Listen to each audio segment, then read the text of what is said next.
ça amène au moins l'inquiétude à moi. Parce que maintenant, avant, comme l'année passée, c'était plus facile pour nous de travailler facilement sans inquiétude. Mais cette année, nous ne sommes pas l'inquiétude, nous sommes beaucoup inquiets. Parce que avec les enfants qui sont sous l'inquiétude, c'est pas facile pour nous d'enseigner le travail. Parce que d'abord, ils ne sont pas tellement concentrés parce qu'ils savent déjà qu'il y a une maladie qui traîne. Donc de peur d'attraper cette maladie, il faut savoir les amener dans les normes avant de dispenser leurs leçons. Les amener, quels sont les messages que vous les prodiguez? Oui, bon, comment éviter la maladie, surtout concernant les contacts aussi, bon, se laver les mains, aussi nous prenons la température avec un thermoflash. Chaque matin, quand ils viennent le matin, à 7h45, on commence déjà le contrôle. Et avant ça encore, arrivé en classe encore, on leur fait d'abord une prise de conscience sur la maladie. Bien sûr que le taux a baissé, mais on leur fait comprendre que toujours la maladie existe. Parce que tant qu'elle n'est pas encore éradiquée, il faut toujours s'en méfier. Donc c'est ce qu'on fait chaque matin. L'épidémie d'Ebola, bon, on peut dire que ça a changé un peu le rythme de la vie parce que l'ouverture a été vraiment retardée et les choses ont repris de façon très nonchalante. Mais bon, ce qui est du rythme de la vie normale, je ne pense pas que ça a changé grand chose, seulement que la confiance des uns des autres a plus ou moins diminué. Quand je dis ça a changé, parce que nous évoluons dans des centres universitaires et scolaires, et là, l'engouement des enfants et autres n'est plus comme avant parce qu'il y a une petite méfiance des uns des autres.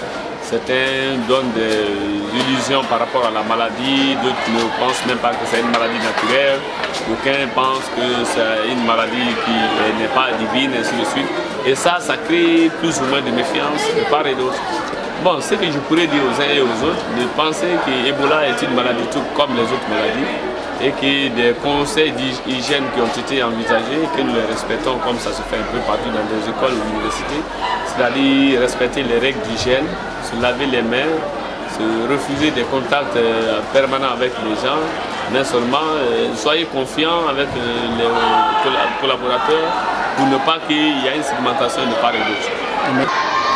L'épidémie d'Ebola a changé beaucoup de choses dans ma vie. Bon, d'abord sur le plan des relations et aussi sur le plan professionnel. Et comment ça a impacté vos relations? Bon, mes relations, imaginez, vous avez un parent qui souffre, vous ne pouvez pas l'approcher. Donc, nos valeurs, nos valeurs ont été un peu touchées. Parce que nous, en Afrique, on est habitué, il y a la vie communautaire, alors que Ebola est venu mettre fin à ça. Et sur le plan professionnel, donc, on a mis assez de temps avant de commencer les études, avant de reprendre. Et ça a beaucoup joué sur nous, parce que nous sommes dans les privés, nous ne vivons que de ça. Donc, c'est quand on travaille, on nous paye. Quand on ne travaille pas, on ne paye pas. Et on a mis assez de temps. Une période assez longue avant de reprendre les cours. Tout marche bien. D'abord, on essaie de respecter les règles d'hygiène.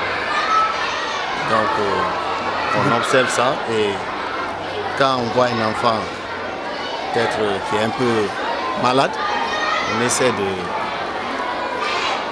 le mettre à la disposition d'une équipe qui est là pour voir réellement si c'est un cas suspect. C'est eux qui connaissent. Je vais dire que depuis son apparition, beaucoup de choses ont changé en moi. La première des choses, désormais je fais attention à tout cas de situation de maladie. Ensuite, sur le plan sanitaire, je prends soin désormais de ma santé par rapport à tout objet que je dois toucher. Sur mon environnement, j'essaie de mettre propre là où je vis.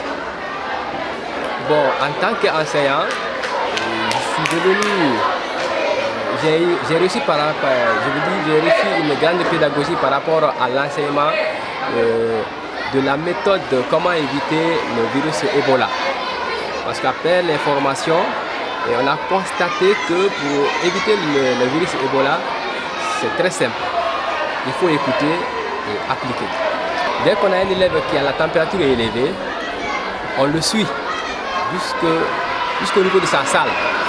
Dès qu'il s'asseye, pour ne pas créer de la panique au niveau de l'élève, dès qu'il s'asseye, on l'appelle à la direction et on l'isole à la direction.